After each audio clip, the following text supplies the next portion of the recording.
ओम नमः शिवाय। ओम ब्रह्मणे नमः। ओम ब्रह्मणे नमः। रक्षा करो राम भैया, ब्रह्मणे नमः। रक्षा करो भैया राम, ब्रह्मणे नमः। रक्षा करो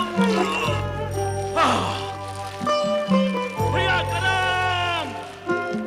तुम तो मुझे छोड़कर चले गए, अब मैं भी तुम्हारे बिना जीवित नहीं रहूंगा। अपना शीश काटकर इसी समय अग्नि की भेंट चढ़ा दूंगा।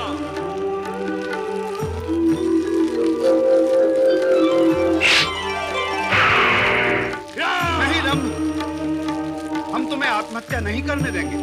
अब मैं जीवित रहकर क्या करूंगा अग्निदेव? मेरे पिता और मेरा भाई दोनों मेरा साथ छोड़कर चले गए। अब दानवों के उत्कर्ष की भी कोई संभावना नहीं है, इसीलिए आप मुझे समाप्त हो जाने दें। नहीं रंभ नहीं, आशा का त्याग मत करो। तुम्हारा अब तक का तप व्यर्थ नहीं जाएगा। समय आने पर तुम एक अति चमत्कारी पुत्र के पिता बनोगे। तुम्हारा वो पुत्र दानवों का नाम अमर करेगा। कैसे करेगा? कहां से आएगा पुत्र? अब तक तो मेरा विवाह भी नहीं हुआ है, तो पुत्र कहां से उत्पन्न होगा? जो असंभव है उसे संभव कैसे बनाया जा सकता है? क्या तुम्हारा विवाह होना असंभव है? क्या पुत्र की उत्पत्ति असंभव है? सुनो रंभ, अब शीघ्र ही तुम्हारे जीवन में एक स्त्री प्रवेश करेगी। वही तुम्हारे होने वाले महान पुत्र की माता बनेगी। जय हो अग्निदेव की जय हो, जय हो अग्निदेव की जय हो, अग्निदेव की जय हो।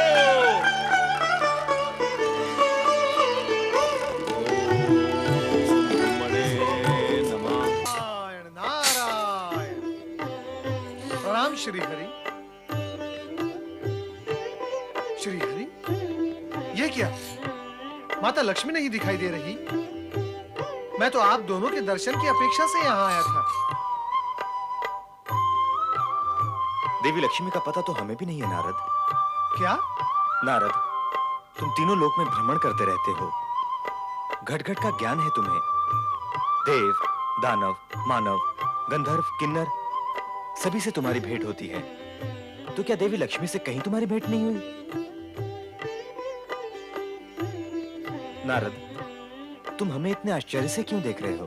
सोच रहा हूँ कि भगवान अपने भक्त के साथ आज ये विनोद क्यों कर रहे हैं, जो सर्वज्ञ हैं, सर्वव्यापी हैं, सर्वदर्शी हैं, जो घट घट में समाये हुए हैं।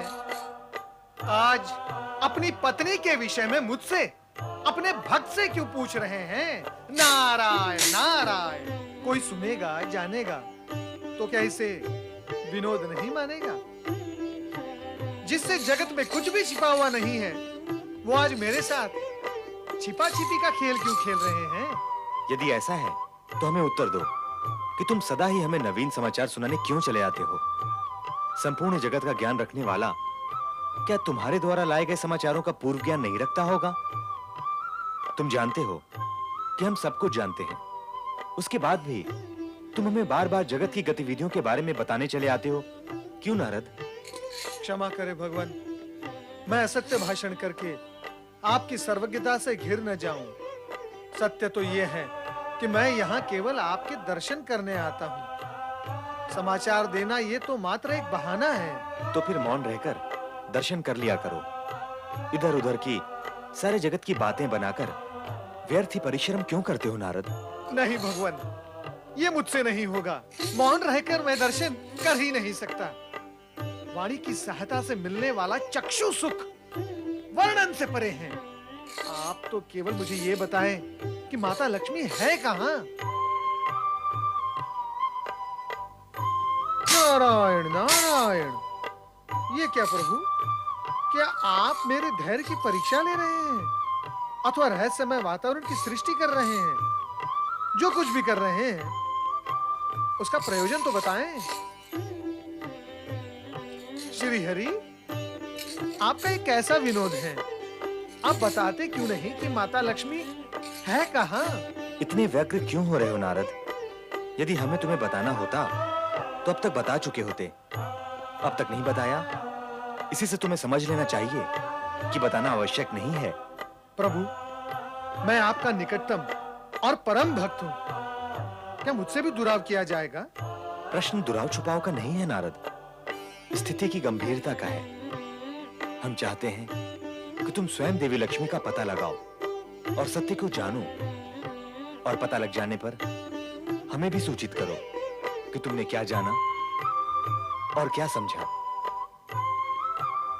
हाँ देवी लक्ष्मी, भगवान भोलेनाथ ने ऐसा ही संकेत दिया है कि दानवी शक्तियों को संतुलित व दंडित करने के लिए हमें दैवी शक्ति का प्रयोग करना ही होगा। हमें अर्थात हम तीनों देवियों को, देवी सरस्वती, तुम्हें और मुझे। हाँ देवी लक्ष्मी। तात्पर्य यही हुआ कि ब्रह्मा, विष्णु और महेश अपना कार्य और दायित्व हम तीनों को सौंपना चाहते हैं। अब तक जो कार्य वे कर रहे थे, अब वही कार्य हमें करना होगा। इसमें भी कोई रहस्य? मैं तो इसे शिवलीला कहती हूँ, और शिवलीला को समझना मेरे लिए भी कठिन है। कठिन है? हाँ, कारण कि एक ओर वे दानवों के विनाश को प्रोत्साहित करते हैं, तो दूसरी ओर दानवों का उत्थान भी चाहते हैं। भोलेनाथ दानवों का उत्थान चाहते हैं? पर क्यों? वे ही जाने क्यों। पर जब मैंने इस विषय में उन्हें सावधान किया, तो वे दैवी शक्ति की चर्चा करने लगे, उसकी दुहाई देने लगे। शक्ति देवियों की हो अथवा देवताओं की, वो अपना कार्य तब तक नहीं कर सकती जब तक दानवी शक्ति अपनी चरम सीमा तक नहीं पहुंचती। संभवतः भोलेनाथ हम तीनों देवियों से अपेक्षा करते हो कि हम दानवी शक्ति को उसकी चरम सीमा तक पहुंचाने में अपना योगदान दें। हाँ, कहीं कुछ न कुछ ऐसा ही है। तो मेरे साथ साथ देवी लक्ष्मी को भी कैलाश पर आमंत्रित किया गया है। आओ देवी शारदा, मैंने एक आवश्यक मंत्रणा के लिए तुम दोनों का आह्वान किया है। संभव है हम तीनों को मिलकर दानवी शक्ति के संबंध में कोई कठोर निर्णय लेना पड़े। कठोर निर्णय? किंतु नारायण नारायण। प्रणाम माताओं।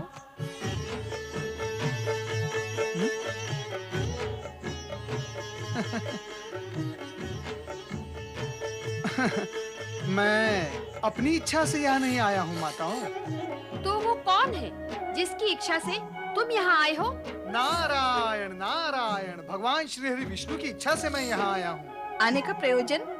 माता लक्ष्मी की खोज। मेरी खोज? किस लिए? नारायण नारायण, ये तो भगवान श्री हरि विष्णु ही जाने माता। उन्होंने मुझ पर ये कार्य सौंपा है कि मैं आपको ढूंढूं और उसके बाद आपके विषय में उन्हें बताऊं। नारद, तुम स्वयं ही कहते रहते हो और इस सत्य को तुम भली भांति जानते हो कि प्रभु सर्वज्ञ हैं। फिर क्या उन्हें मेरे विषय में ज्ञात नहीं होगा? ये भी सत्य है। लगता है तुम्हारे प्रभु ने तुम्हारे साथ विनोद किया है। नारायण नारायण, विनोद का जो कार्य सदा आपके साथ करते हैं, आज उन्होंने मेरे साथ कर लिया। नारद, हम किसी विशेष प्रयोजन से यहाँ एकांत में एकत्रित हुए हैं। हमारे कार्य में बाधा न डालो। तुम्हें अनुशासन का ध्यान तो रखना चाहिए। नारायण नारायण, जब मैं अपनी तीनों माताओं के लिए अनावश्यक और अप्रिय बन ही गया हूँ, तो मेरा अधिक समय तक यहाँ उपस्थित रहना मेरे हित में नहीं होगा। नारद, अपनी व्यवहारहीनता को हमारा दोष न बताओ। तुम हमारे लिए न अप्रिय हो न अनावश्यक, किंतु समय और स्थिति का ध्यान तो तुम्हें रखना ही चाहिए। हाँ माता, अवश्य रखना चाहिए और मैं भविष्य में अवश्य रखूंगा। अब आप मुझे आज्ञा दें।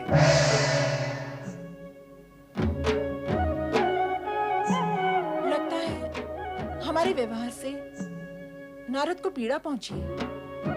नारद को पीड़ा पहुंचाना हमारा प्रयोजन नहीं था, किंतु नारद को स्थिति पर विचार तो करना ही चाहिए। मैं देख रही हूँ कुछ समय से नारद हमारे स्नेह और अपनी स्वतंत्रता का दुरुपयोग करने लगे हैं।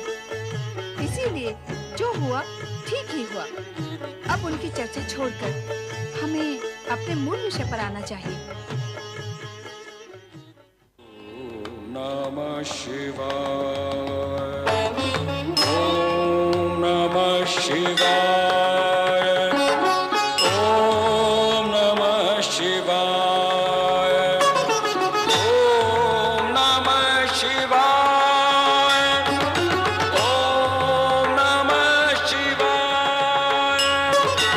ओम नमः शिवाय। ओम नमः शिवाय।